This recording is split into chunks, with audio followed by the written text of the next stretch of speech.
Hello, everyone. Thanks, everyone, for coming. My name is Shoshana. Hello. I am a librarian at the Ypsilanti District Library, and welcome to tonight's Candidates Forum. The Ypsilanti District Library, for which I work, is proud to be partnering with the League of Women Voters, Washtenaw County, and the Ypsilanti Senior Center to bring you this Candidates Forum featuring all the candidates running in the August primary election for the mayor of Ypsilanti. The mission statement of the library states that as a community resource, the Ypsilanti District Library's mission is to enrich life, stimulate intellectual curiosity, foster literacy, and encourage an informed citizenry. So I feel like we're doing that. That's why we're putting together this forum. And now I wanted to introduce Catherine Moreau of League of Women Voters, Washtenaw County. Thank you, Shoshana. So good evening. Yes, my name is Catherine Moreau, and I'm a member of the League of Women Voters of Washtenaw County. I welcome you to our in-person forum featuring candidates for mayor of Ypsilanti. The candidates will be on the ballot in the primary election on Tuesday, August 2nd. The League of Women Voters works to expand voter rights and educate voters. We are a nonpartisan organization and are providing this forum as an opportunity for candidates to express their views related to their candidacy. Statements expressed by the candidates are neither endorsed nor opposed by the League. Also, the League does not certify any candidate responses to questions as accurate. Voters are encouraged to fact-check information shared at the forum. We bring you tonight's forum because we believe deeply that respectful sharing of views on community issues is vital to the functioning of American democracy. And before we get started, I want to introduce, we have some guests tabling this evening. Also regarding voter rights, I want to introduce Janice Townsend from Zeta Phi Beta Sorority. Good afternoon. Is it good evening at this point? Okay, good evening, everyone. My name is Janice Townsend. I'm with the Zeta Phi Beta Sorority Incorporated. We were founded January 16, 1920. Our goal is today is we have our initiative, a table set up for our Get Engaged. And what it is, the organization does not support any candidate. More so, we support making sure that the community is aware of candidates that are running, topics and issues, and we promote social change and justice within the community. So we have a table back here with information from a local organization, Ypsi Can I Share, that tells you how you can access your local officials, as well as the opportunity for anyone who is not registered to vote to register to vote. So thank you again, everyone, for this opportunity, and we look forward to everyone getting to know our future mayors. Thank you. Thank you very much, Janice, and thank you for coming out tonight and helping with that important role. And now I'd like to introduce our guest moderator this evening. It's Taryn Willis, president of the Ypsilanti Rotary Club and a very active member of the community, including a member of Zeta Phi Beta Sorority. And I'm just going to give a little shout out here that she's also the director of the Ypsi Jazz Fest, which is Saturdays in July. So hopefully people can go out and enjoy that free event in the city of Ypsilanti. And now Taryn will get us started. Thank you, Catherine, and good evening, everyone. Welcome to tonight's Mayor's Forum. It is now my honor to introduce the three candidates running for the mayor of Ypsilanti. We have our current mayor, Lois Allen-Richardson, if you want to just give a wave. Hello, everybody. Good evening. And then we have Mayor Pro Tem Nicole Brown. Good evening. And then we have Mr. Anthony Morgan. Good evening. All right. Thank you, candidates, for participating in this forum this evening. The forum will follow this format. Each candidate will have an opening statement of up to 1 minute. Each candidate will have a closing statement of up to 90 seconds. The closing statements will follow the audience questions, which we will explain momentarily. In between, I will ask questions which came from the community. Each candidate will have 2 minutes to respond to a question. At appropriate times, a league representative will indicate the time remaining. She's over there, say hi. 30 seconds and then stop. If you have used up your time, you will be allowed to finish your sentence. If you go over your time, you will be asked to stop in all fairness. The candidates will begin speaking in alphabetical order by last name. Depending on the number of questions, all candidates will have an opportunity to be the first or last to answer the questions. Following the questions from myself, which will last approximately 35 minutes, we will ask written questions that were collected from the audience. Note cards and pens are on the table at the entrance, but we also have someone coming around and collecting the note cards. In order to ensure fairness, a question must be addressed to all candidates. Our Ypsilanti District Library and League representatives will be collecting audience questions throughout the first half hour of the forum and preparing them to ask the candidates. In addition, community members watching on our live stream can type in questions for the candidates, which will be sorted and prepared in the same manner. Unfortunately, we can't guarantee that there will be enough time to ask every question submitted by the audience. Candidates, you will have the same length of time for responding to questions from the audience, up to 2 minutes. Our timer will indicate when you have 30 seconds remaining and when it is time to stop. All right, before we start, I would ask that everyone put their cell phones on mute so that we have the full attention, and we will begin. So we will start with Lois Allen-Richardson, if you are ready to do your opening statement. Yes. Good evening, everyone, again. And first of all, I would like to thank the League of Women Voters and the Ypsilanti District Library for providing this opportunity for the three of us to come and discuss with the community those things that we feel the reason that we want to run for mayor. First, I want to just say a little bit about myself. My name is Lois Allen-Richardson. I'm a native of the city of Ypsilanti, and I have been involved and active in the city of Ypsilanti pretty much my whole life. So I just want to, some of that, the last 30 years, some of it's been elected activity and some of it has been unelected activity. And I'm looking forward to this forum this evening. Thank you. Thank you. And now, Nicole Brown, may we have your opening statement? Sure, thank you. Good evening, everyone. I also would like to thank the League of Women Voters and the Ypsilanti District Library for this opportunity. And simply put, I am here because I think it's time to take the next step. I've been elected to council since 2014 and now currently serve as Mayor Pro Tem. And I feel that, you know, with my experience within the community, I became civically engaged at the age of 15 in the city of Ypsilanti, going door to door, talking to community members about what was important to young people as well as the greater community, and really engaging at that age to understand that, you know, civic engagement is a lifelong commitment, not just one that you do as a career. And so, you know, looking forward to dialoguing with my colleagues here about what, you know, Ypsilanti needs and what my plans are for the future, and hoping to win your vote. Thank you. Thank you, Nicole. And finally, may we have your opening statement, Anthony Morgan. Thank you, Mrs. Willis.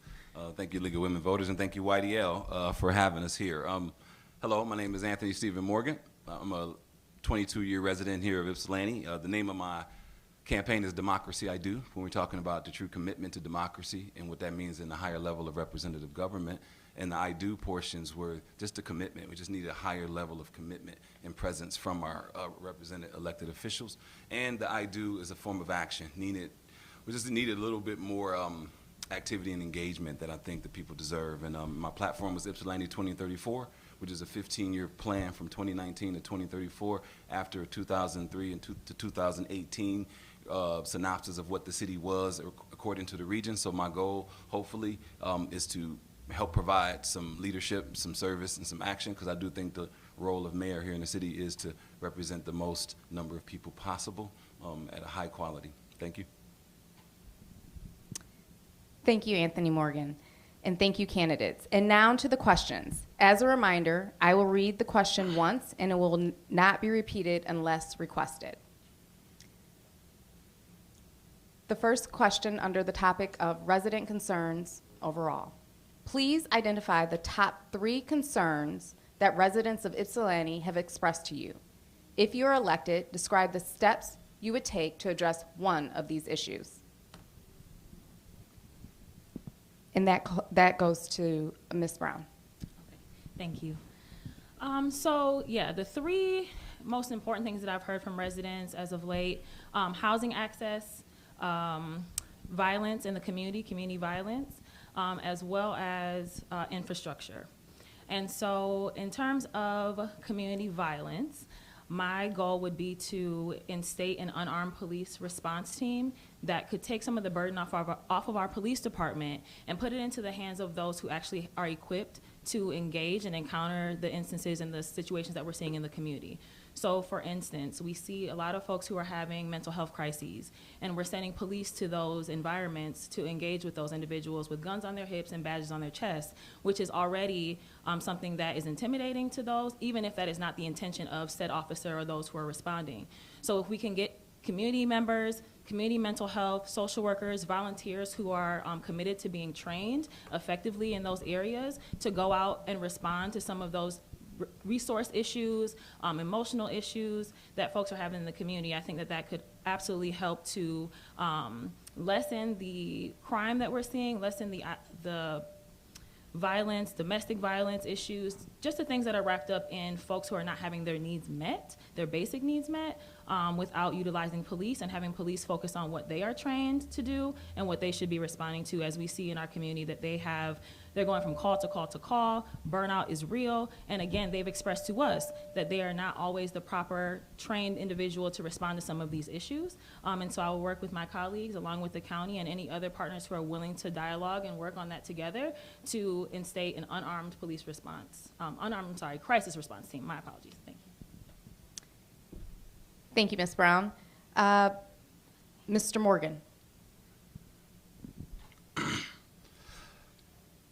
The top three things depends on who you ask, but if I had to, the name of the platform is Youth, Environment, and Safety, and I think those are the overarching understandings of what things the citizens are consistently talking about. Like when you think about youth, as Mrs. Brown said, the youth being involved in violence, youth needing places to go, needing more activity, needing more rigor, needing more education, needing more supplemental learning. So youth, the environment, when we're talking about, of course, the roads, we're talking about the structures of affordable housing, and not just affordable housing, accessible and equitable housing, because I think these things seem to be synonymous, but they're not.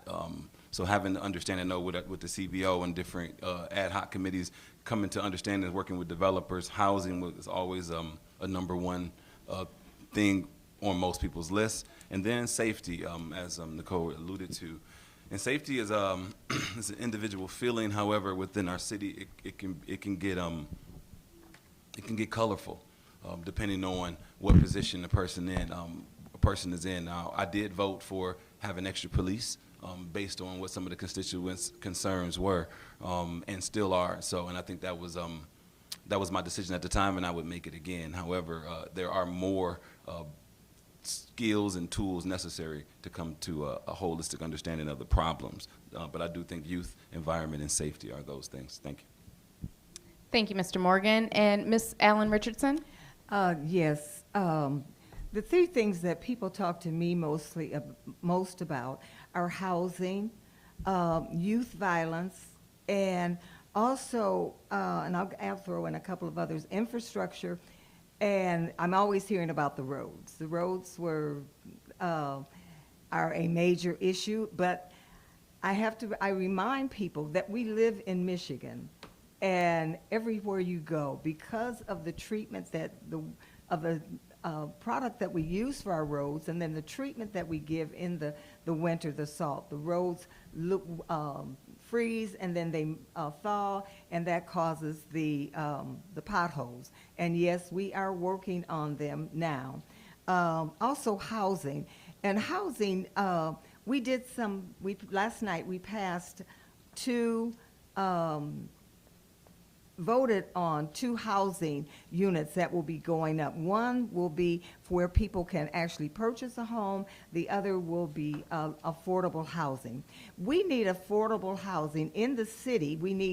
And for me, I have a new definition of affordable housing. For me, affordable housing is a housing that is safe, is decent, and it is the structurally sound that everyone, if they choose to purchase a home, can find a home at their income level that they can afford. The other thing is violence.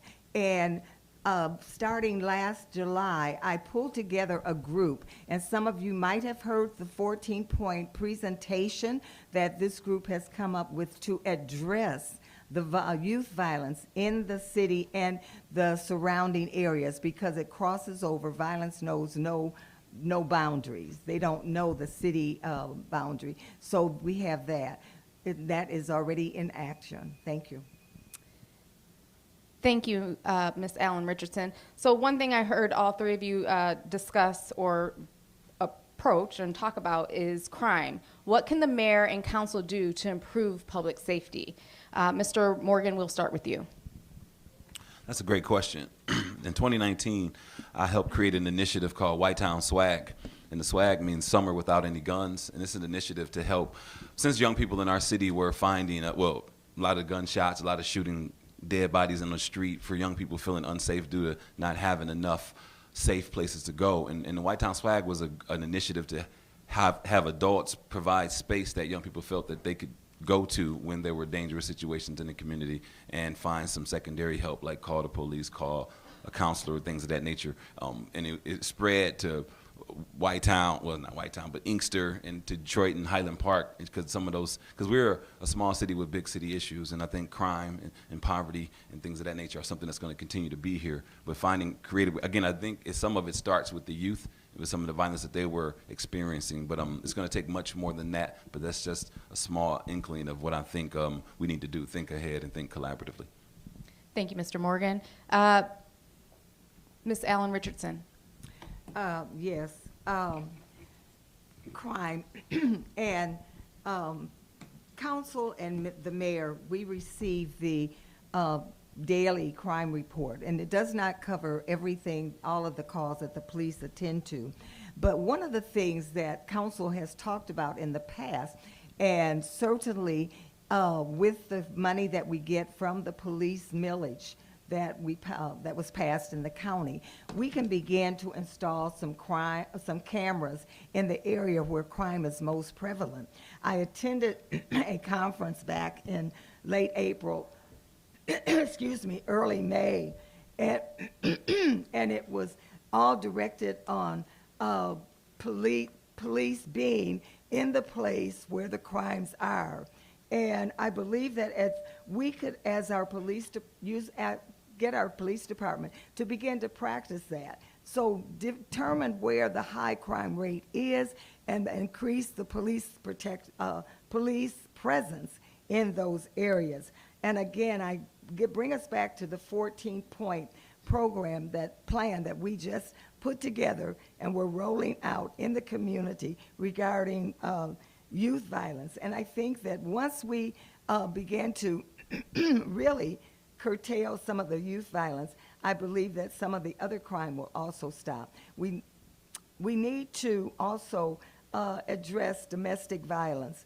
And often there was a definite increase in domestic violence during the pandemic. And we must work with community mental health, with the health department, and with other agencies within the community to help bring the domestic violence down, because too many people get hurt and too many lose their lives. So thank you.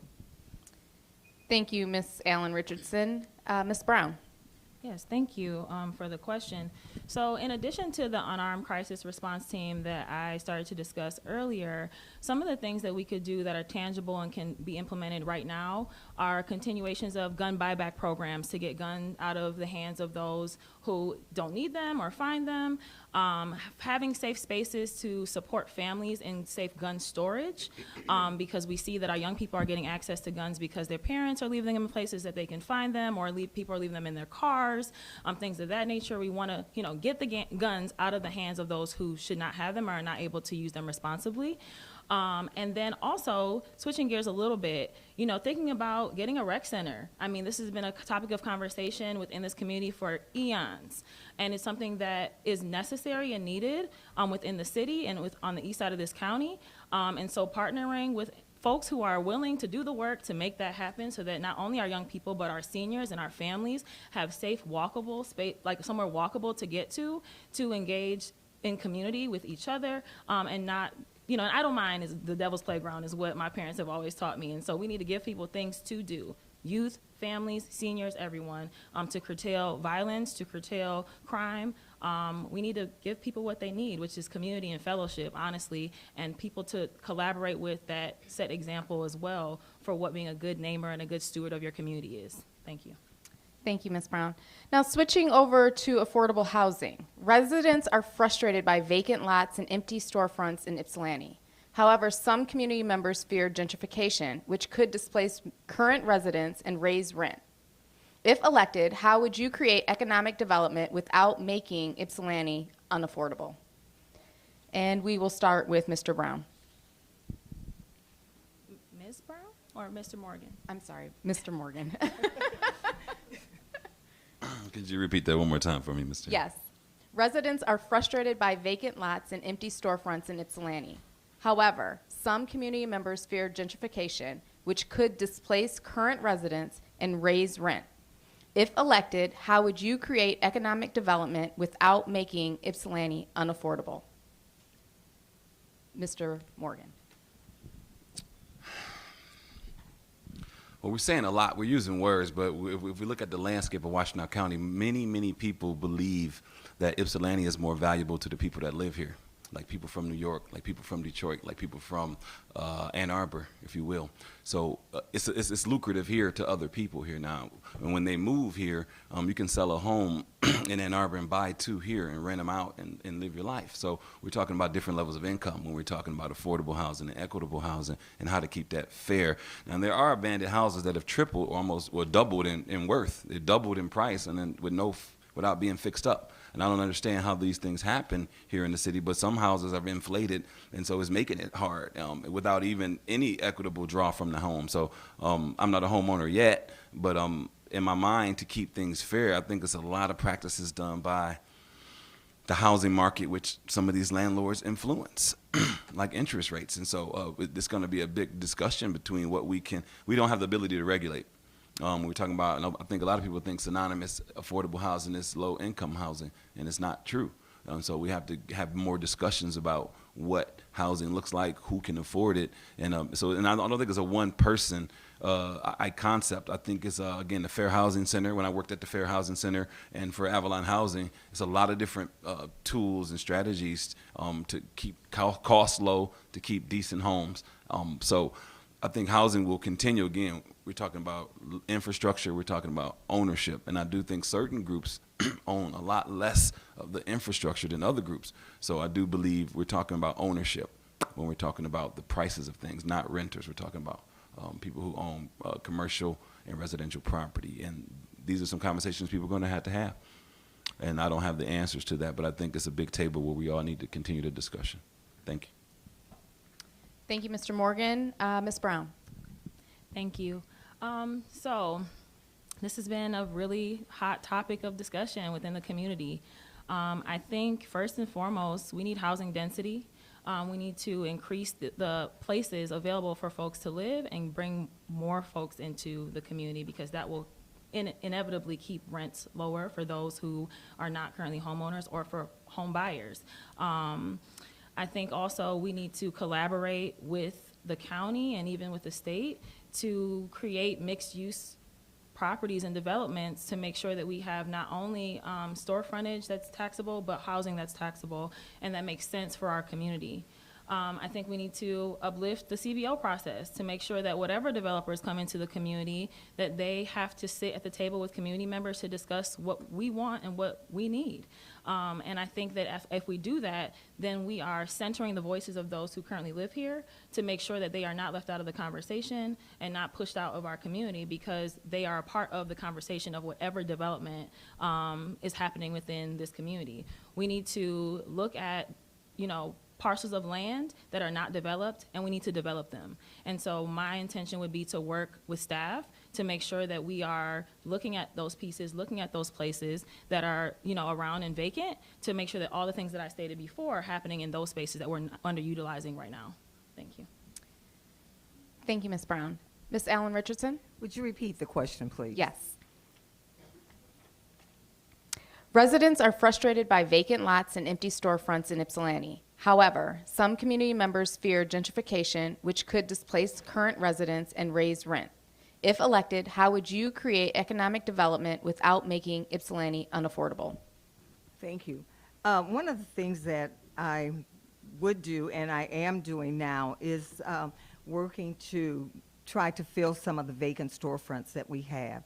I think it's important that for business, if a business that has a vacant store beside it, they do not get all the business that they could. So it's important for all the storefronts that are vacant to be filled. As far as development, I have already begun some talks with some developers and will continue to push for development that would bring in good paying jobs. According to the Opportunity Index that the county published, Ypsilanti is way below. Our AMI is much lower and the lowest in the county.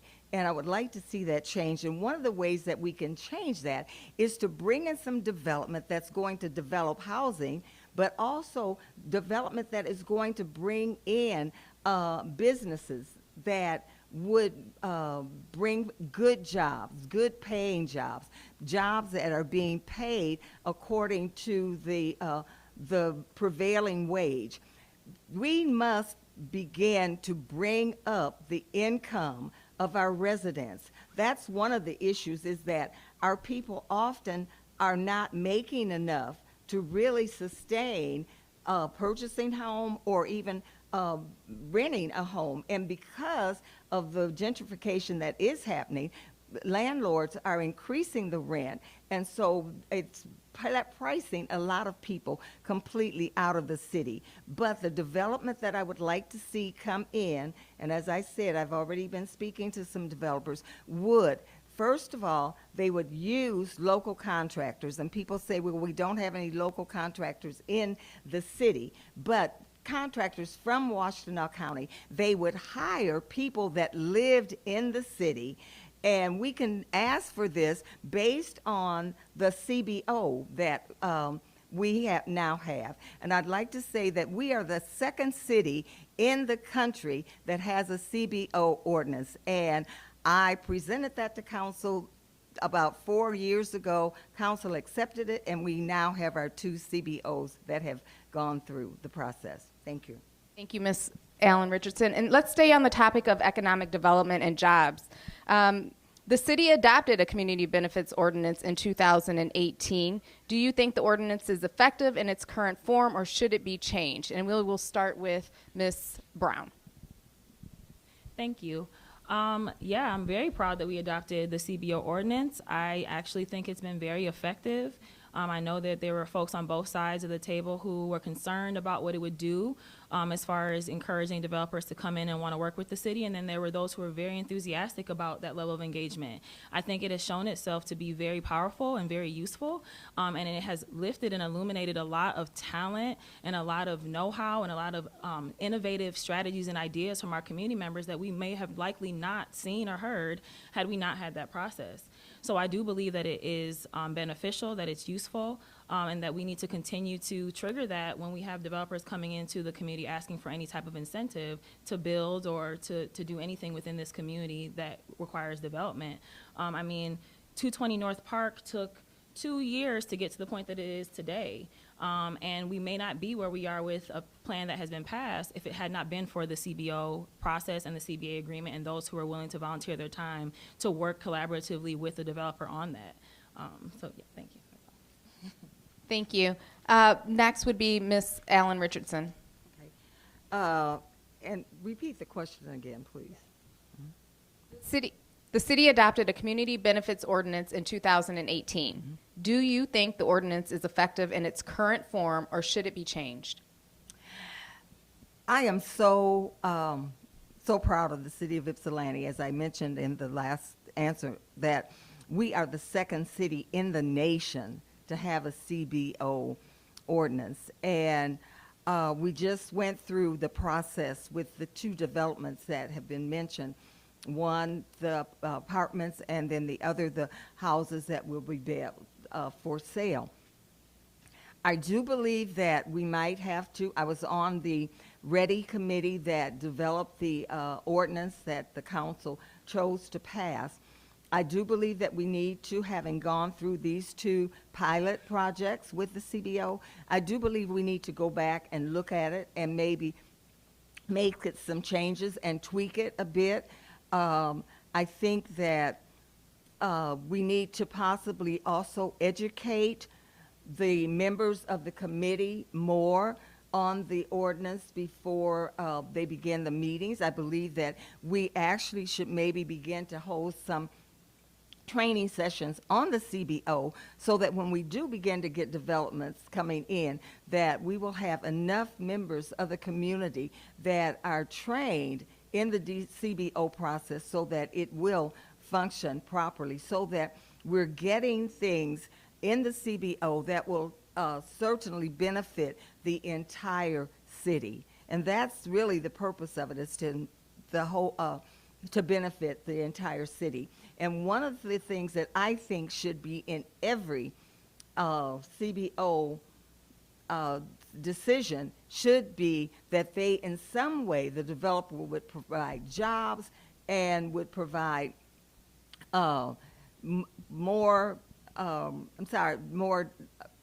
provide jobs. That's basically it for our residents. Thank you, Ms. Allen-Richardson. Mr. Morgan? Again, I echo what Ms. Nicole and Ms. Lois Allen were saying about my hats off to the city for making a concerted effort to be a trailblazer and creating a CBO. But any deal that can't be undone is a bad deal. I think, if I'm not mistaken, it was 2 copies, and the one that was accepted was the one without the most it could have had in it. So there's always room for growth in a process like that. And developers are meant to watch their bottom line and to get what they can. And just like citizens are meant to protect their assets and protect the city and to get most of what we can. So it's always a dance. And but I am proud of it, and for it to be present for the citizens and the committees to be able to sit with developers. That's a revolutionary here on a local level. I'm glad to be a part of it. But yes, it can be expanded and it can be better. Thank you, Mr. Morgan. Sticking with the topic of economic development and jobs, what kind of economic development and business support would you prioritize outside of the downtown area, and how would you pay for it? And we will start with Ms. Allen-Richardson. You say development outside of the downtown area? Correct. I'll read the question one more time. Okay. What kinds of economic development and business support would you prioritize outside of the downtown area, and how would you pay for it? First of all, if we're going to develop, I would work to try to bring in developers that would bring in the funds to develop it. For instance, down at the old Vistion Fort area, it is right on the lake. It is prime property, in prime position for housing, upscale housing, some mid-scale housing, and even some affordable, what people call affordable. I would like to see a mixed development there where there would be also a business park. And I know many businesses like to be near the water. It could be an upscale business park, but along with that, the developers, we would certainly ask for the developers to hire locally when they're contractors, and hire local people to do as the laborers while they're building, so that it's bringing in jobs, bringing in money, and costing the city very, very little.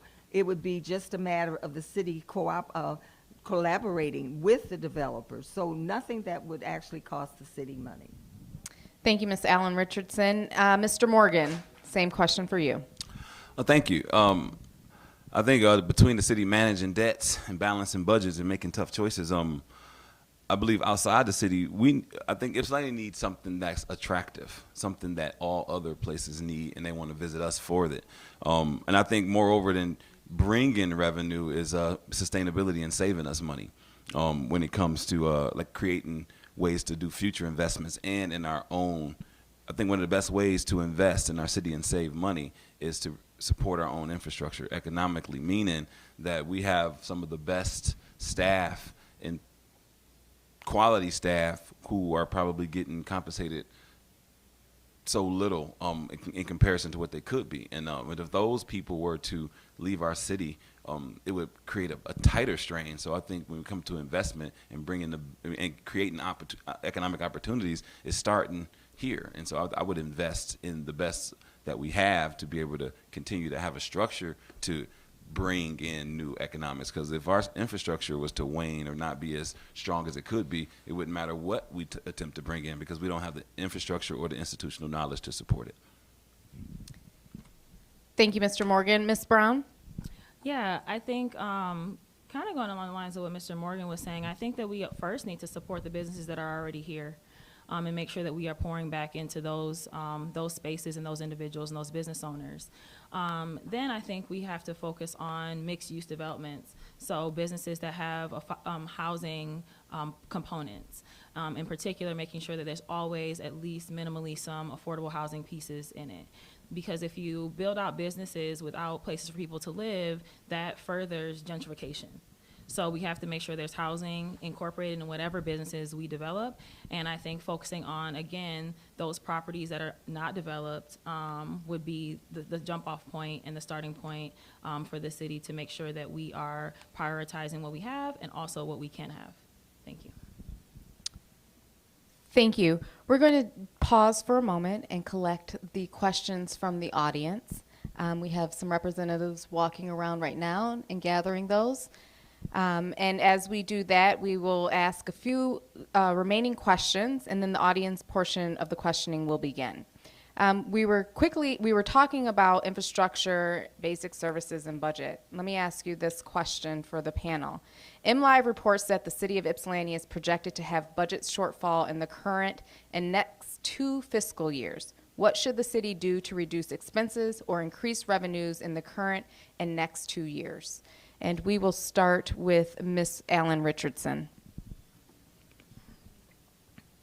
Yes, the projection for our budget is that there is a shortfall. And one of the things that I would like to see us do is to work closer with the city manager.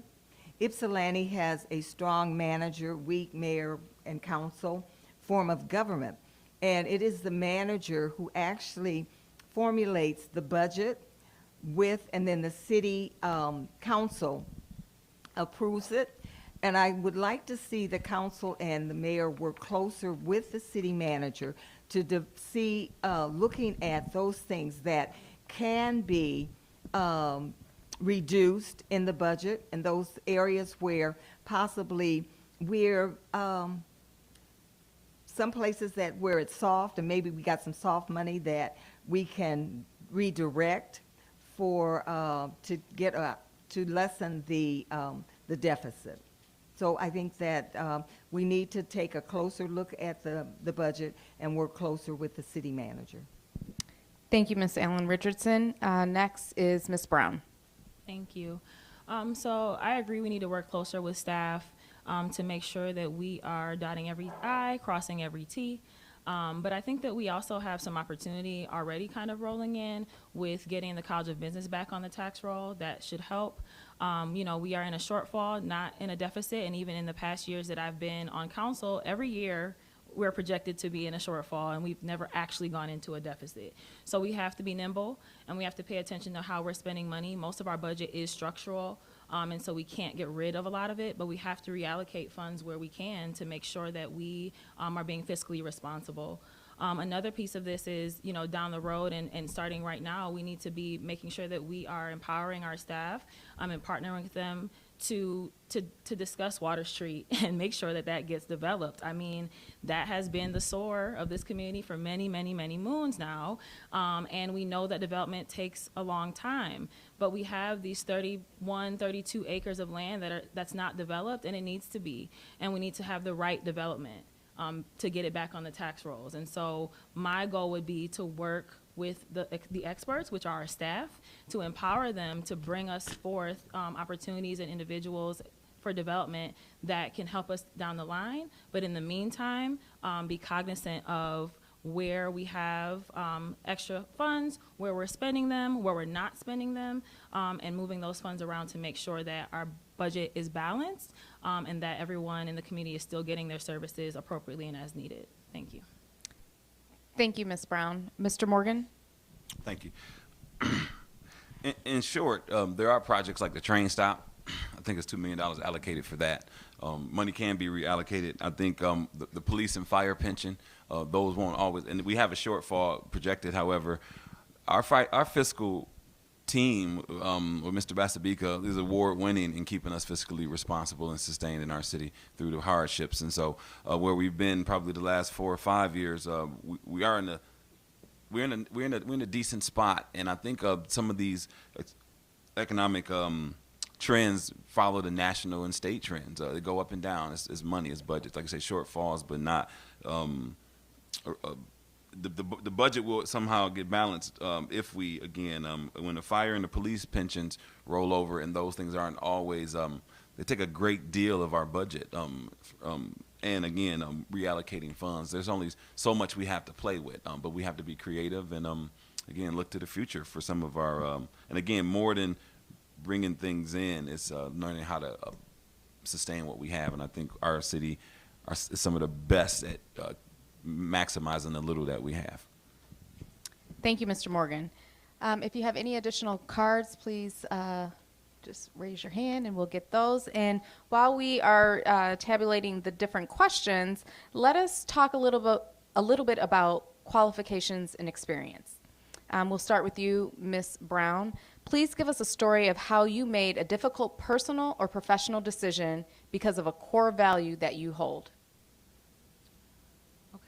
I'm sorry, I'm just repeating the question to myself. A difficult decision because of a core value that I hold.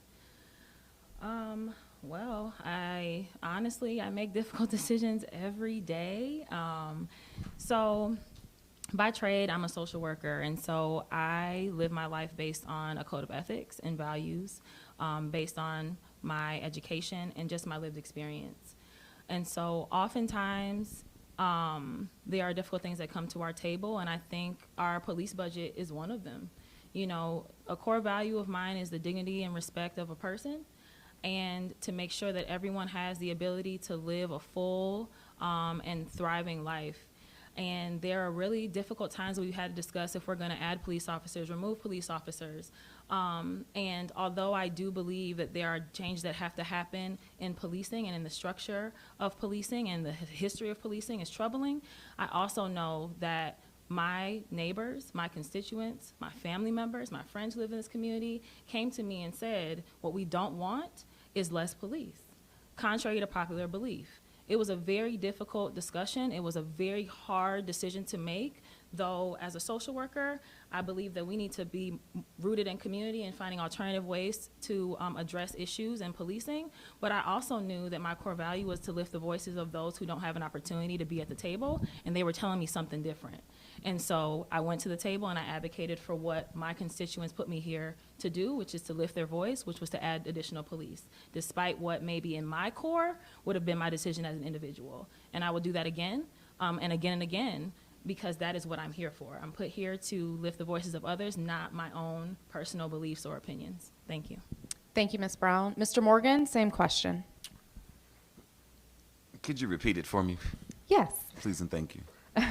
Please give us a story of how you made a difficult personal or professional decision because of a core value that you hold.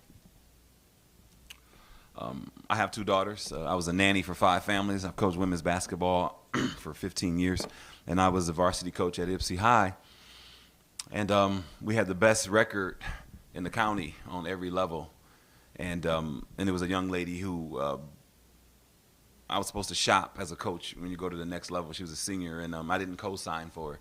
I didn't think she had the integrity or the work ethic or the attitude that I could support. And when I didn't do that, I was fired.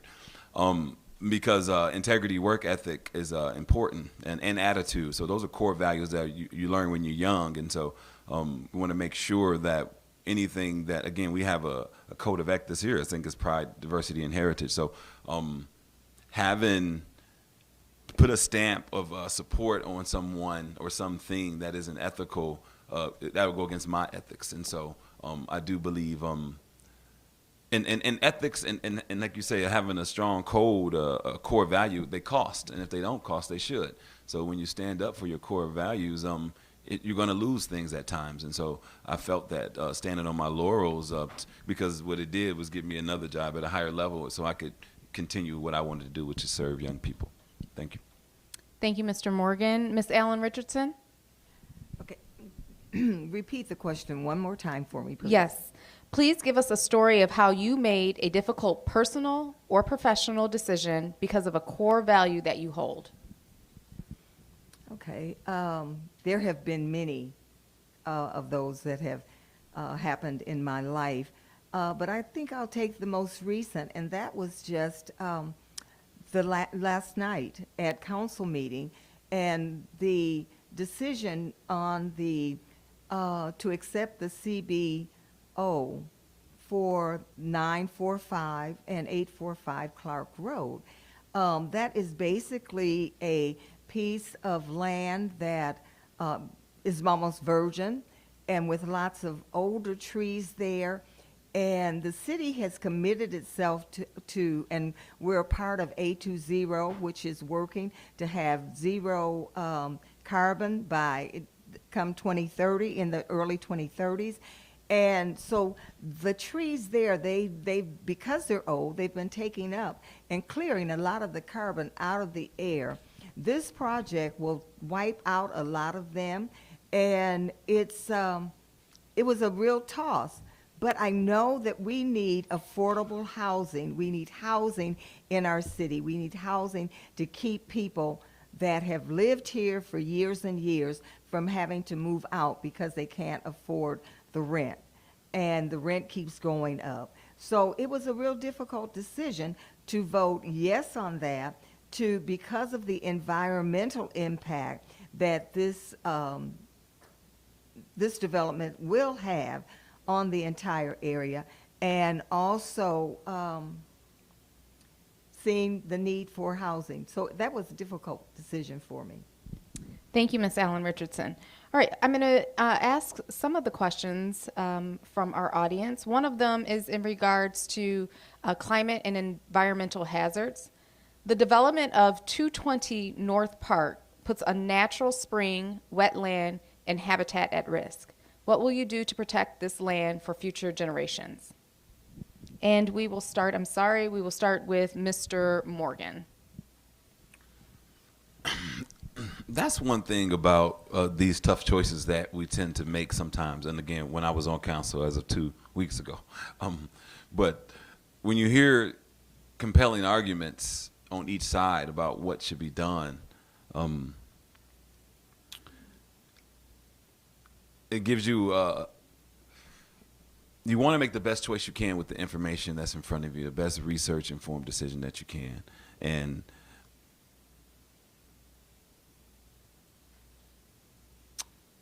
could you repeat the second end of the question? Yes, I'm sorry. I'll just repeat the question in general. The development at 220 North Park puts a natural spring, wetland, and habitat at risk. What will you do to protect this land for future generations? And that's what I was gonna, thank you so much for repeating it. There are scientists, there are environmentalists, and there are a lot of different people who waged in on these conversations again. And then there's people against those scientific researched opinions or facts. And so the goal is to preserve nature, protect the environment, while attempting to do what's best for the city. So the goal is to listen to the experts clearly, and find a way to work around what the developers want. And between environment and nature, do the best we can with the information that we have. And so I do respect all of the information for or against these habitats and the development. Thank you, Mr. Morgan. Ms. Lois Allen-Richardson. And one more time, repeat the question. Yes. The development at 220 North Park puts a natural spring, wetland, and habitat at risk. What will you do to protect this land for future generations?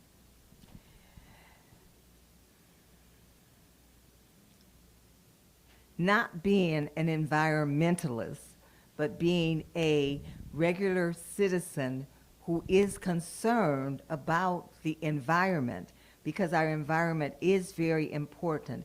I would really seek out professionals that know what needs to be done there to preserve the wetlands, but also that the land around the wetlands could be used for housing, because we need housing.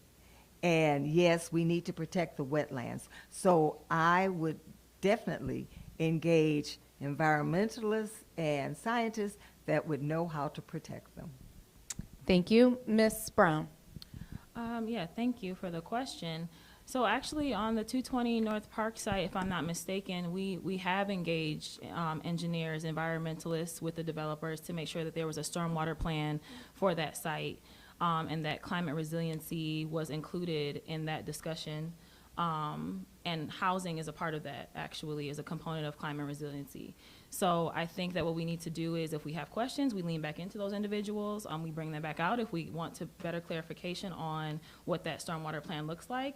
And if that's a question from the community, I think that just leads me to believe that we need to discuss that a little bit more in open forums and in council, so that people understand what we've already done, because that actually was discussed and is a part of the plan for the site and why we adopted it. So thank you. Thank you. Okay, let's move on to a new topic. We will talk about racial LGBTQ+ justice, underserved communities. First question will go to Mr. Morgan. What can you do as a leader to improve the lives of residents who are often underrepresented in a community, co-creations, and decision-making?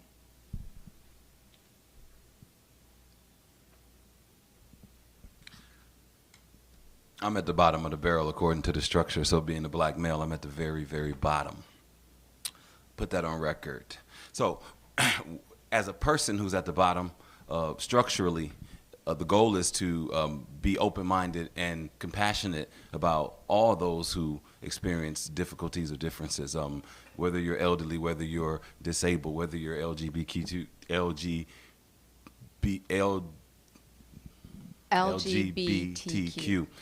or a youth, whatever vulnerabilities that people have. The goal is to stay open-minded. I don't think we're at a, I think we're just not being honest. And I think if we're being honest, because we can see that with the layout of the city, of the state, of the country, we can tell the dynamics, the power structure. And it's the same thing nationally, statewide and locally, and it's been deemed through the NSA, FBI, CIA that white supremacy is the greatest threat to the nation, to the state, and locally. And to know that as thinking people, the goal is to protect ourselves from these realities, and that's every other group that's not that group, but everyone needs their own degree of safety, their own degree of understanding. And I think my goal as a person who wants to represent more people from a position structurally that seemed as less, the goal is to create real equity, create real fairness and real opportunity for all groups. Thank you. Thank you, Mr. Morgan. Ms. Brown? Yeah, thank you for that question. I stated earlier that my line of work, I'm a social worker, and so I believe in equity for all. I believe in folks having the right to be who they are through and through. And so I think that what I would do as mayor is just continue to support local, health clinics that provide free gender-affirming care to our young people, and to individuals who are transitioning, to show up in spaces where queer people, congregate, to make sure that I show my support as an individual and as the mayor of the city that we are welcoming and supportive to all. So I think you have to be proximate to issues for you to understand the issues, and so I would get proximate, I would get close to it and continue to do so. I think this is right along the lines of discussing reproductive rights right now. I support our county prosecutor who said that he will not prosecute those who need abortion access or those who provide services that provide abortion resources and procedures to individuals, because I think that we should have full autonomy over our bodies. And so it's not my right to decide what someone should do with theirs. And so again, getting proximate to issues, getting proximate to the people, and talking to them and being in spaces with them to uplift and support is what I would do. And I do that already, and I would continue to do so without judgment. Thank you, Ms. Brown. Ms. Allen-Richardson? Okay. Repeat the question, please. Yes. One moment. Sorry. What can you do as a leader to improve the lives of residents who are often underrepresented in the community and have them co-create and part of the decision making? Okay. First of all, I'd just like to say that I believe everyone should be who they are, that none of us should try to make ourselves different because somebody doesn't like who we are. I have practiced, and I have lived and practiced my life accepting everyone exactly where they are. I've been accused of not doing that and not accepting this group or that group or whatever, but I have been very accepting, and I believe that everybody, all of us, are children of God, and as such that we need to be exactly who we are. We should not try to bend or mold ourselves to be something that we're not, or to be something that somebody else wants us to be. I have been, in the past, I was very involved in the early days, very active with the with HARC, the HIV/AIDS Resource Center.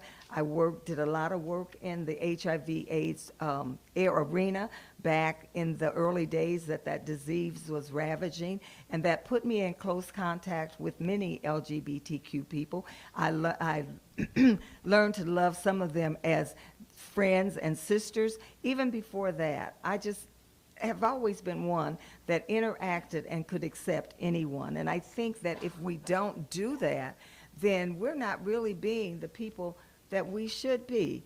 And I know many of you have heard me recently, and you've heard me say, I love everybody. And I do. And there's no reason why I shouldn't love everyone. And I love all y'all sitting out there now. Mm-hmm. And my time has stopped. Thank you. Okay, so we're going to take a couple more questions under the topic of transportation, health, and education. First, let's talk about healthcare. Do you support safe access to abortion, and what is the role of city government on this issue? And we will start with Ms. Brown. Yes, I do.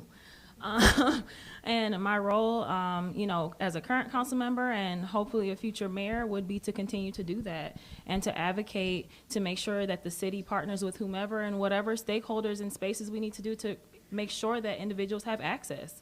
I will do whatever it takes to do that because individuals should have the right to have full autonomy over their bodies.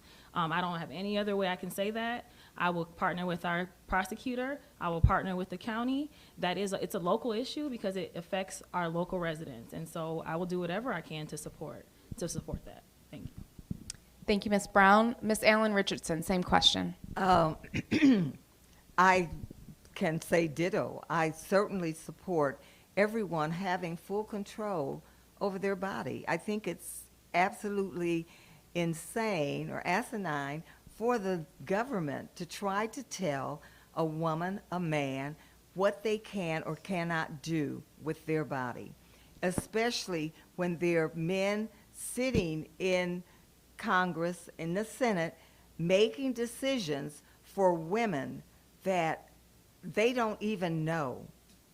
Unfortunately, when I was graduating, I had two friends that had the kitchen table abortions and almost missed their graduation because of just being really done in by those operations that were not safe and should not have happened. That is insane. And everybody should be free to do what they need to do with their body. And so I do totally support reproductive freedom. Thank you, Ms. Allen-Richardson. Mr. Morgan. I support any person that needs access to safe, healthy, whatever they need to promote health, including access to abortion rights. I was grateful enough to see 2 daughters born to my ex-wife at home through midwives, and I just don't think I have enough information to even have a say on a woman's or anybody's body. Thank you. Thank you, Mr. Morgan. All right, the next question will be around transportation. The Ann Arbor Area Transit Authority has a millage proposal on the August 2nd ballot to expand public transportation, resulting in 1.680 in net new mills. Do you support or oppose the transit millage, and why? And we will start with Ms. Allen-Richardson. I do support the idea and the plan that that the AAATA has put forth. It is a beautiful plan. We need the expansion. And however, I have had any number of people come to me and say, I cannot afford to have any more millage or any more taxes put on my home. And this is where it would go. My taxes would go up, and if my taxes go up, then my mortgage would go up. I've had any number of people say that to me. I do plan to vote for it, even though it will also cause my taxes to go up, because I think it's a plan and that is much needed. However, I am not endorsing it because my constituents are saying, hey, I can't afford it. I think this is going to have to be a vote where everyone decides for themselves whether they want to say yes or no. Thank you. Mr. Morgan? I'm all about improving accessibility and transportation.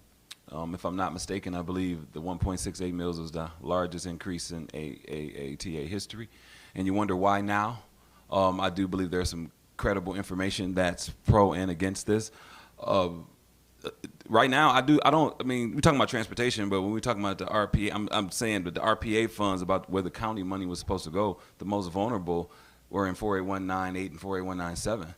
So I'm talking about transportation, but this hike is it's going to affect a lot of seniors, going to affect a lot of single parents. It's going to and Ypsi won't get the biggest benefit to it. But I do think again, our workforce definitely supplies Ann Arbor with a lot of things.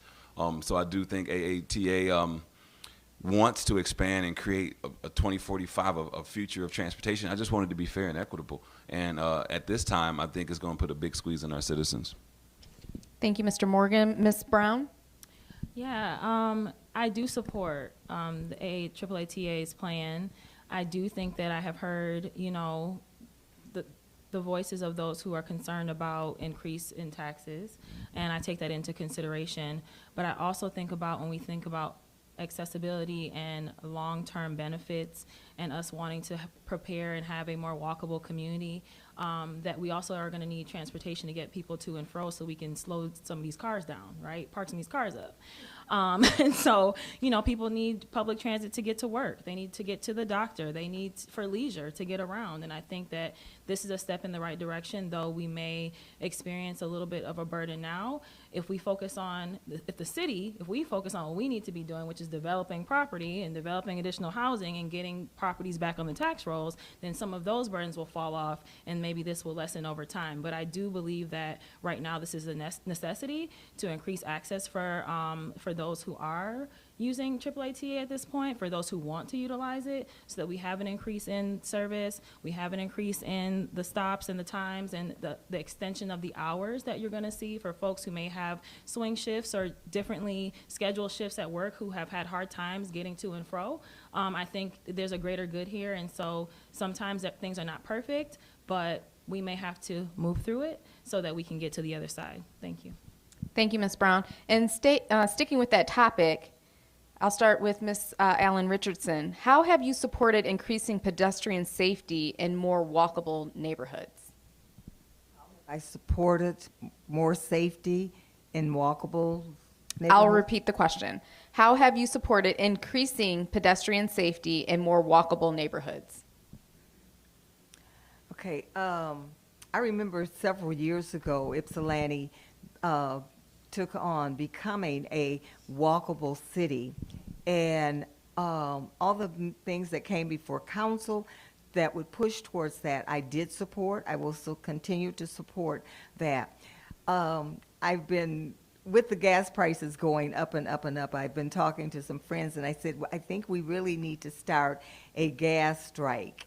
And they said, well, how would you do that? You know, and I just said, one, wherever we need to go, if we can walk rather than drive, or ride our bikes rather than drive our car, whenever we can, and wherever we're going, where it could be more than one of us in the car, do that, so that we're not just driving around with one person and when it could be 2 or 3 of us when we're going to the same place, and we can meet and go together.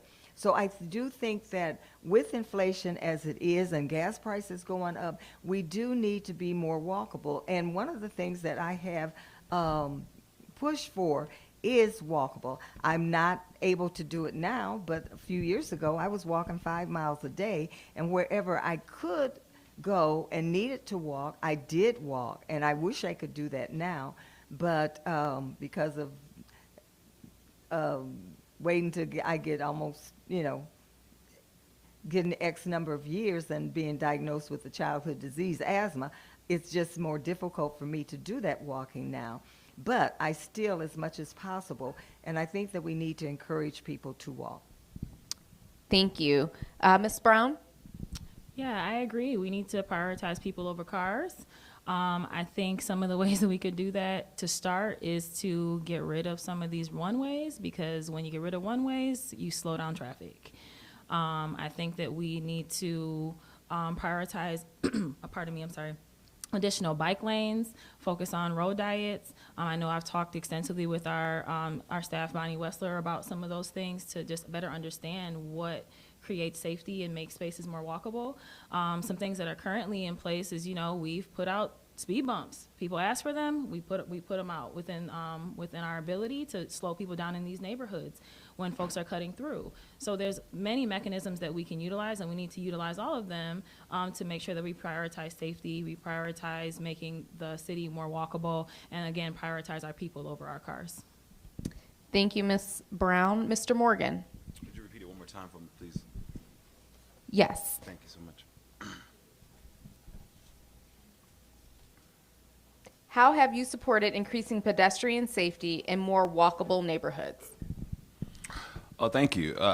I have supported, I think when the city was doing the ADA sidewalk ramp revitalization, supported that. And then the border-to-border trail was upgraded, the expansion of bike lanes, and I definitely support most of the efforts from the Sustainability Commission that were coming to council frequently about some of the things that we could do to support a more walkable city, and I know there's some components in our 5-year master plan that reflects that.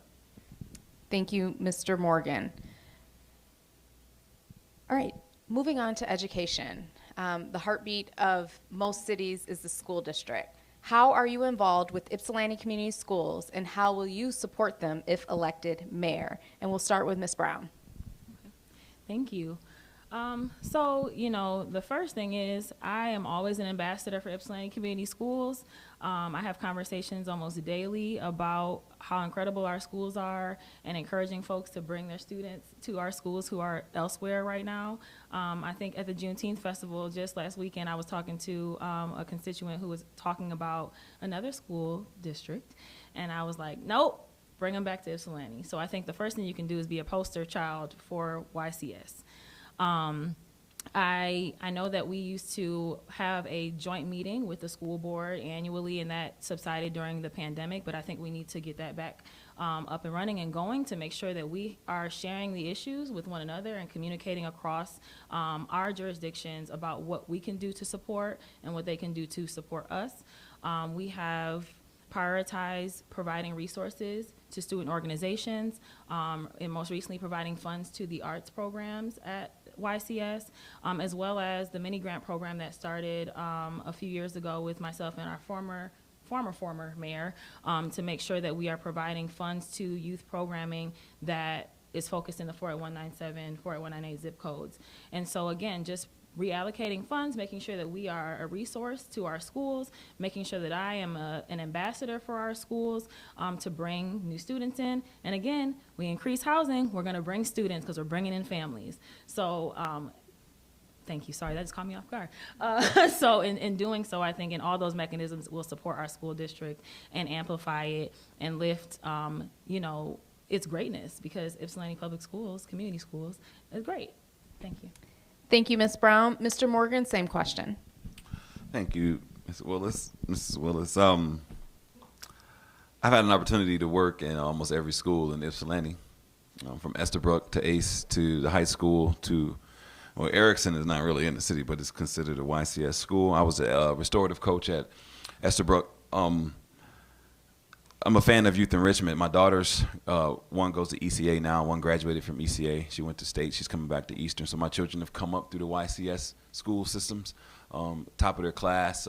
Even though what we offer is, we could offer more here at the schools, and saying that as an employee of the YCS systems, I could have worked in Ann Arbor, Saline, or other places that were more comparable. But again, when you live here, you're in the soil, you grow up here, your children here, you want the best and the brightest to work for our schools. And so that's what we want to do. We want to always provide a space where we can recruit and sustain the best and the brightest. What I have done on council, when I was on council, is with the medical marijuana money, we gave $25,000 to the art and sport program, and we did it at halftime of a high school game with the school board, which kind of builds the presence again between school and city, which I think is very important. I think those things are a show cause that we need to show that the city and the school board are collectively here for our students and parents.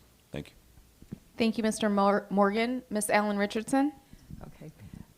Thank you for that question. First of all, I'd like to say I always describe myself when someone asks me who I am, I always describe myself as a proud product of Ypsilanti Public Schools. I am certainly a supporter of public schools. And am I not answering the question? No. Oh, okay. And I am a supporter of YCS schools. I was an employee for Ypsi Public Schools when the joining of the two districts happened, and was furloughed. Because of that, I was a teacher in the adult education department. I want to say to Ms. Brown, I'm already in talks with some of the school board members and the superintendent about a joint meeting, so it will be coming shortly. We have been talking about that. It's just a matter of pulling schedules together, because they're busy, we're busy, and so, but it will be coming very soon. I believe that we need to do everything that we can to lift up our public schools, and we have some great children here in the city of Ypsilanti. And the children that go to YCS, those children are our children. And so whatever we can do as a city, as a resident, as an individual, to boost our public schools, our community schools, then that is what we need to do. So thank you.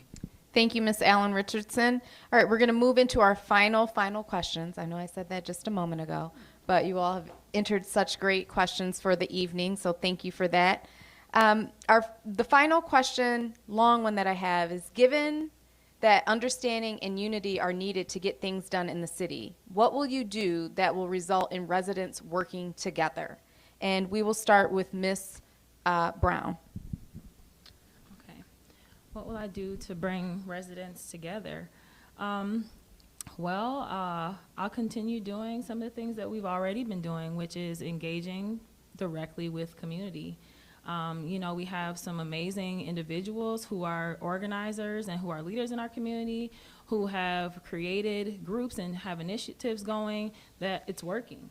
And so I'm not someone who believes in recreating the wheel when something is working and when something is positive. So my intention would be to partner with them, to provide them with resources as best as possible to continue being able to bring the community out and to do things together. I mean, we have folks like Trisha Duckworth, who, came to us with an idea for this Juneteenth celebration and brought together an amazing team, an amazing committee to put on a weekend full of events for all of us. We have Brian Foley and, the Supreme Felons who are in the parks and cleaning up and partnering with different individuals. We have men and women working together for change. We have so many organizations that are doing positive things. I don't believe that it's my intention to come out and say I have a better idea. I'm going to partner with them. I'm going to support them. I'm going to show up for them. I'm going to show up at Park Ridge. I'm going to invite them to City Council. We're going to do those things to make sure that we continue to engage more and more residents across the wards, right? And not also be in silos and keep events or programming in one spot, but take them to the people. Utilize our parks more. I mean, there's a number of things that we can do and are already doing. And so I'm not here to recreate the wheel. I'm here to support and add my voice and my abilities to that to make sure that we are working together as a community. Thank you, Ms. Brown. Ms. Allen-Richardson. Yes, my overall theme for my campaign is unity in the community. And that is something that I've tried to work towards throughout the time that I have served on City Council. One of the things that I would like to do and see done is a renewal and a restructuring or bringing back functioning level is the neighborhood associations. I remember back when we had the COPC grant and we had neighborhood associations, we would come together at least twice a year to bring people that from different wards out of the city working together to just to get to know each other. And I think that there is so much that we could do in this city working together. So by myself, I can only do so much. By yourself, you can only do so much. But if we work together, then we can really see our city grow, and we can see our city prosper. We can see our city become what we want it to become. But individually, it cannot happen. So I would work very hard to bring people together from all over the city. And there are ways that we can do that. It's been done before, and so I would try once again to bring us into a place of unity where we stand. We have some very good people and resilient people here in our city, some very giving people. And when there's a crisis, they come together and take care of that crisis. But I believe that we can bring the people together without it being a crisis. And when we do that and work on a certain issue, we can get a lot done. Thank you, Ms. Allen-Richardson. Mr. Morgan. Thank you. I would say, like, through my experience in sales, I've learned the art of the deal and to keep lines of communication open. Through my experience in nonprofit, I learned fundraising and how to stay mission focused. Through education, I learned how families differ and just different ways of reaching children and reaching families. And through community organizing, I learned strategy and buy-in and consensus. And when we're thinking about when I worked at Rudolph Steiner, a lot of families were economically together versus working at ACE versus working at Central Academy, where I was a basketball coach for a Muslim team, girls team. So being in these diverse situations where it caused to draw, it draws from you different skill sets, different temperaments. So when we're thinking about the homeless community, when we're thinking about the LGBT community, we think about the disabled community. These are all individual communities that make up a greater community, and I think it's all about representation. Again, the person who can represent as many people as possible, fairly and equitably. And so I think me having experience in a lot of diverse situations, whether gender, whether economics, whether culturally or situationally, has prepared me to be a lot of things to a lot of people. Thank you. Thank you, Mr. Morgan. All right, the final question I have for the candidates. Are you guys ready? All right. What is your first priority if elected mayor of the city of Ypsilanti? And we will start with Mr. Morgan.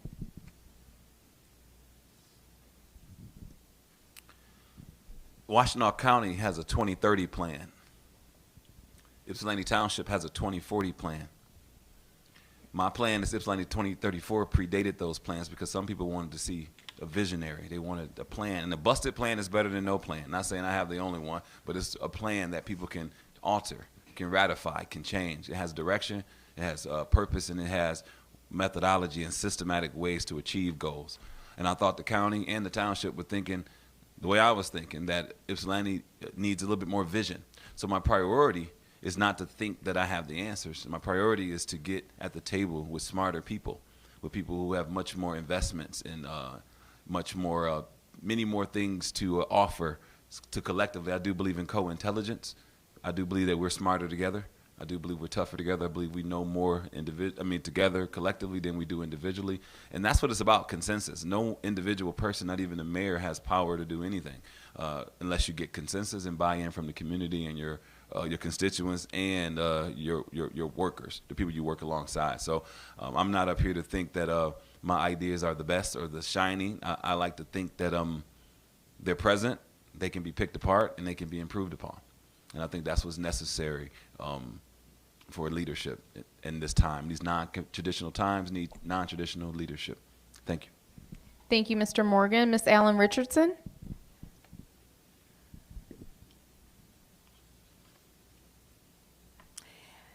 What would be my first priority? Is that the question? I can repeat the question for you. Okay. What is your first priority if elected mayor of the city of Ypsilanti? Hopefully, during the campaign season, I will hear enough from our residents what their concern is. And my first priority would be to take and look at what that concern is, the greatest concern, and begin to focus on that. Because as mayor, the city is run by the city manager. I was informed by our attorney, but the mayor is a champion, and I would make it my business to reach out, to really understand what our businesses, what our residents, they consider as a priority, and begin to work that, pulling all of those thoughts and those together and seeing what truly is the thing that's going to bring us together, because that's the important thing. We have got to come together in unity as a city so that we can move forward.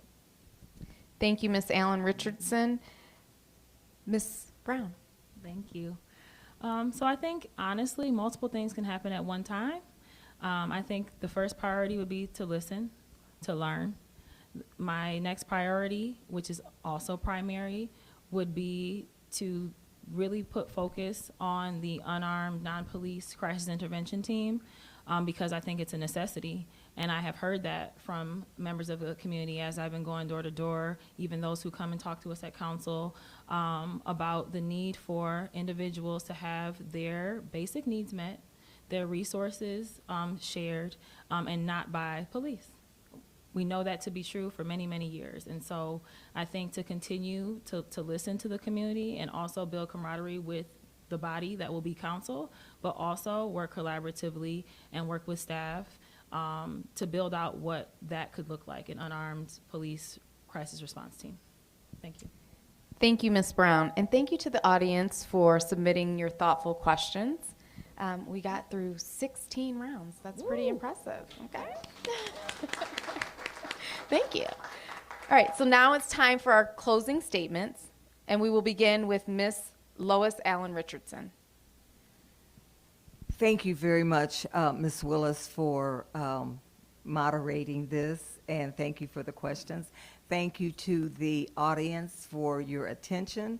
And I would just like to say that in closing, that if I am elected mayor, to serve a full term as mayor, because everyone here knows that I came into the mayor's seat in the middle of a term because the former mayor resigned. I would just like to start fresh and have and work with council to set forth a goal and a vision.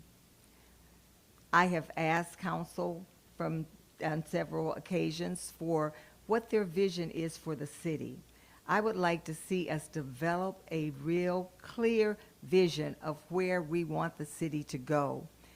Wow, that was a quick minute. But anyway, thank you. Again, I am Lois Allen-Richardson, and one of the things that I choose to describe myself as is the people's mayor. I do like people. I want to work with people, and I truly want to represent the people. That's not always popular with council, with staff, but that's what I will do. Thank you. Thank you, Ms. Allen-Richardson. Ms. Nicole Brown, your closing statement? Yes, thank you. So I think I started in the beginning by saying, that I'm a social worker, and so I believe in working with people and for people and uplifting and empowering people. And, positive change happens and positive shifts happen when you engage individuals and you get proximate to the issues. And that is my intention, is to do just that. And so hopefully, with your support to become the next mayor, I'm able to help usher us into some transformational change and move in the direction of which the community has rallied around and shared with us they would like to go. My intention here is really to be, again, a voice at the table, but being the voice for those who are not able to do so. And so, I'm really just excited about this opportunity. I'm excited about what we did here tonight. I mean, I think this is kind of unprecedented. I'm not sure if we've ever had 3 black candidates running for mayor in the city before, so that in itself is empowering and powerful. And so at any rate, this is what we want to see. I want to help to empower others to know that they can do this too. And so again, my name is Nicole Brown, and I hope that I will earn your vote for mayor in August. Thank you. Thank you, Ms. Brown. Mr. Anthony Morgan, your closing statement? Thank you. Thank you, everyone, for attending. We appreciate you. Make it really quick. I'm a former council member. I was a former liaison to Buyback. I'm the current vice president of Yucca Water Advisory Council, and the founder of People Power and co-founder of Radical Washington when it was a thing. My campaign is non-conventional, and in democracy I do, it's a Monday through Friday thing. So real quick, on Mondays I do business visit Mondays, where I visit different businesses in the city. And Tuesday, now council, I used to be council, now I'm not in council, so I spend that time following up on Monday's events. Wednesdays was school visit Wednesdays from February until school was out. Thursdays is on a commission. That's giving people time to sit, talk about gerrymandering, redistricting, to get an idea of what commissions do and what the hot topics were. Friday is out and about, where I'm out and about, usually on first Fridays, hanging out in the city. Saturday was Cleanup Saturdays, in which I partnered with a few different organizations, in which we still will be doing up until the primary. And Sunday, I'll be running for office, which is I meet at Prospect Park at 10 o'clock, and I run around engaging citizens. And this about the democracy I do campaign. So the goal is to again, we think about, I'm not raising funds. I'm raising, with the funds, we raise in fairness, understanding, we raise in numbers, demands, and standards. I do believe there's better representation, and we all can be a part of it. My goal is to serve at a high level, to stay open-minded, collaborative, and creative. And every leader is not a politician, and every politician is not a leader. I just want to say thank you for your time. Thank you. Thank you, Mr. Morgan. All right. Thank you all for coming out this evening and participating in this valuable session. Thank you to the League of Women Voters for allowing me to moderate. And I also have to say thank you to my friends in the audience and my sorority, Zeta Phi Beta Sorority Incorporated. So I'm so happy you all came out and supported. Right now we have Shauna Wechter from the Ypsilanti District Library and Catherine Moreau from the League of Women Voters will now provide their closing statements.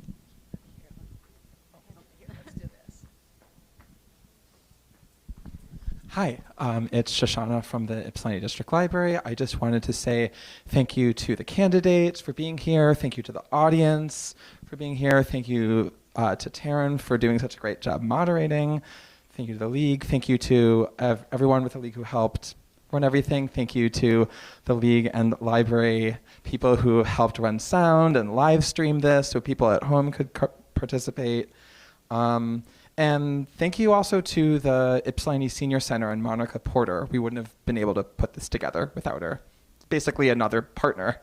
So the Ypsilanti District Library is doing all sorts of stuff. If you want to find out more stuff that's going on, we have copies of The Loop, which is like our newsletter / program calendar. If you're interested in, everyone here I'm assuming is interested in, Ypsi, stuff going on in Ypsi. There is a podcast that we have about Ypsi history called Ypsi Stories. Feel free to look that up too. Summer reading is already starting. It's already going. And it's for all ages. Something fun to look forward to in the fall. Our new location on Harris Road for the new Superior Library is opening soon. So that's very exciting. Of course, everyone who lives in the district can use all the libraries. And that's all I got. And without further ado, here's Catherine Moreau from the League. Thank you, Shoshana. Yes, the League and the Ypsilanti District Library thank the candidates for participating in tonight's forum, and also to Taryn Willis for really championing the moderator position. 16 questions, all intently and with wonderful answers from the candidates. So really, really appreciate that. Real-time questions coming in on shared docs and note cards. So it was a lot to manage.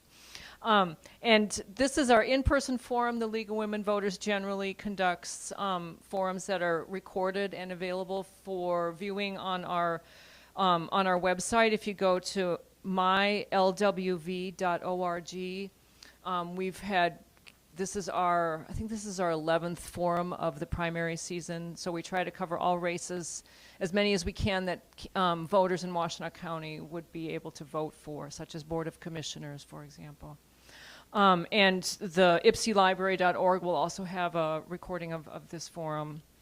And please urge your friends and fellow residents to watch these forums and to share the links with them.